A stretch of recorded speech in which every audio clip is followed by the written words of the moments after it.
My name is Margaret Adele, and welcome to another indie book review. This is another one of my hyped series, and I'm really excited that I got to this one. So today I am reviewing The Windweaver Storm by Antoine Bandele. This is the sequel to The Gatekeeper's Staff, the second in the T.J. Young and the Auretia series, the fantasy series based on Yoruba mythology, and I was really excited for it. But obviously, because this is a sequel, I will be talking about a lot of spoilers from book one. So if you're interested in some YA African fantasy, I will put the link down to that first review in the description below. So, let's jump in. How does this book start? This book is technically still in summer. It only happens about, give or take, 2 weeks after the end of book one. You'll remember book one ends with a gigantic promise that TJ makes to Olokun, basically promising that he's going to get an entire real estate area demolished that's on this coastline so that Olokun can take back his ocean or whatever.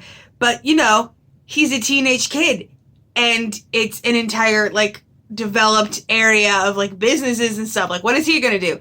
So he's like, I guess we'll figure it out when we get to the school. So we have a magic school, and admittedly I was a little bit nervous about that because traditionally I don't really like magic school settings. Oh great, we just took a boarding school and shoved magic classes in. This is fun. I don't like boarding school stories. But thankfully, Ifa Academy is very magical. It doesn't feel like a generic school with magic shoved in. It feels like, yes, this place is 100% magic first, and it just happens to teach people. It talks about how the buildings are literally built around trees. There are just trees in the middle of buildings because they didn't tear down any trees when they built it, and it feels like you're still in a magical place. It feels like a place where, diviners and people learn magic stuff. And I really, really liked that. Probably the most I've loved a magic school setting in years. I really don't like that genre. But this one felt very magical. So at this school, TJ is still struggling, which I actually also really liked because his struggles and the fact that he's basically remedial when it comes to using his magic, the Ashe, he had to get a lot of help and had to learn and a lot of things at the summer camp, and so I liked that it continues it. He didn't just magically get better at school stuff in 2 weeks. He's still struggling and he still has to learn how to do things on his own. In the first book, he did discover that he can channel the Ashe from other people, and he works best in communal magic and he can make their magic bigger, but he struggles to do it on his own. However, as his teachers point out, he won't always have people with him. He has to learn how to do it on his own, and so that's his big arc. Yes, you have friends, yes, you have family, but at the end of the day, you need to be able to stand on your own feet when it counts. And I loved that arc for him. Of course, his grief over the loss of his sister continues, and I've mentioned this before in other reviews. I might have mentioned this in the review for this one, that for me, grief is more emotionally impactful than the character dying. What I mean by that is, if you have a book where it's character dead and then the book ends, it's okay, whatever, but being forced to face the grief of that character's death through the other characters hits harder because it emulates what grief is like in the real world. You don't just get to walk away from it. And he spends a lot of time still trying to connect with her spirit, trying to find out what she was doing. Was she really one of the keepers, one of these basically terrorists? Why? She's the hero of Nigeria, and in this case he learns a lot more about her, a lot more things that humanize her and make her seem less like the ultimate perfect golden child that he's always believed she was. And he does learn more about the keepers, and it's a lot of expanding on the world, and I really, really liked all the different aspects that were added to it. A lot of new characters involved in this one. You still have the core trio of friends, TJ, Manny, and Ayo, and their chemistry is fantastic. I totally believe these people are friends. The chemistry is so good. I actually forgot for a hot minute that Ayo and TJ low-key hated each other for most, half of the first book because they're such good friends now. And of course, the will they, won't they totally will, but when will they between TJ and Manny is so cute. I was literally mentally screaming, just kiss her already at several points in this book. They're so cute. I think that a little bit more dramatic because, mind you, TJ's the only one that remembers anything that happened in the Aqua Realm from the first book. So, like, Io and Manny, like, they know they went there. They believe they went there. And they have, like, an idea that it was scary and nothing else. But now he basically is in the race against time to fulfill his promise to Olokun. Now, I almost thought that, like, they were, like, the author was going to push it back because it gave, like, I think, like, 6 months, like a 6-month deadline to do the thing. So I'm like, oh, it's going to be, like, a couple books, right?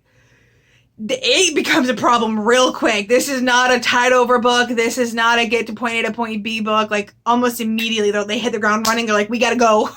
We got to get stuff done. But also he has to, like, you know, do schoolwork and has to work on his own abilities and discover what he is because they're still not exactly sure what he is. He is the in-between, but, like, what does that mean? And people make references to no one has a way to teach your kind of magic and what's his kind of, like, shit, like, what is it? And I loved the mystery of it. And I foresee that being a mystery throughout the entirety of the series moving forward, that you'll get more little bits and pieces of what exactly he is. I also loved in this book, speaking of expanding things, that it expanded the general magic world. You get the gist in the first book that the Orishas, the Yoruba diviners, are very much their own people, standing on their own 2 feet, all of that, but also they are part of a greater magical world, and you see a little bit more of it and what that means, and some of the other, like, magical places. My favorite part is it hints that you're gonna see a lot more of other pantheons moving forward. I'm really intrigued by that. The ending, like the very, very ending of this one has a fantastic cliffhanger. I really, really liked that one. Just in general, I loved this book. I've said it before and I say it again. I love when YA actually feels like it's written for teenagers, and I work with kids. I've worked at a middle school and I worked at an elementary school, and I've worked around a lot of Black children,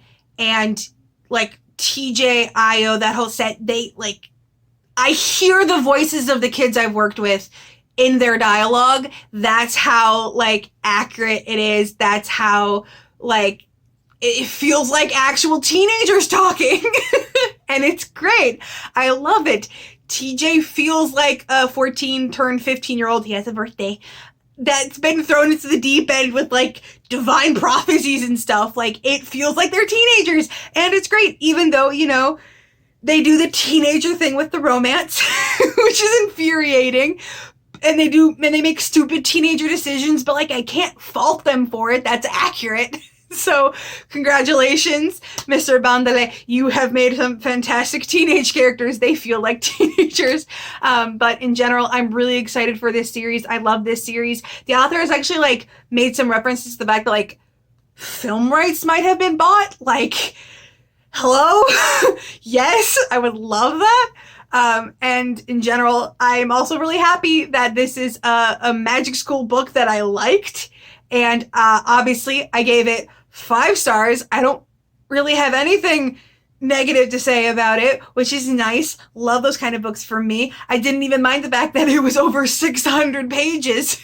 It's a hefty one. I have so many hefty review books lately, but it was just, it didn't feel like 600 pages. It felt like a really full story, yes, but it never felt, like, bloated. There was dramatic points and stupid decisions, yes, but stupid decisions that made sense for the characters, and just awesome. Just awesome. Loved it so much.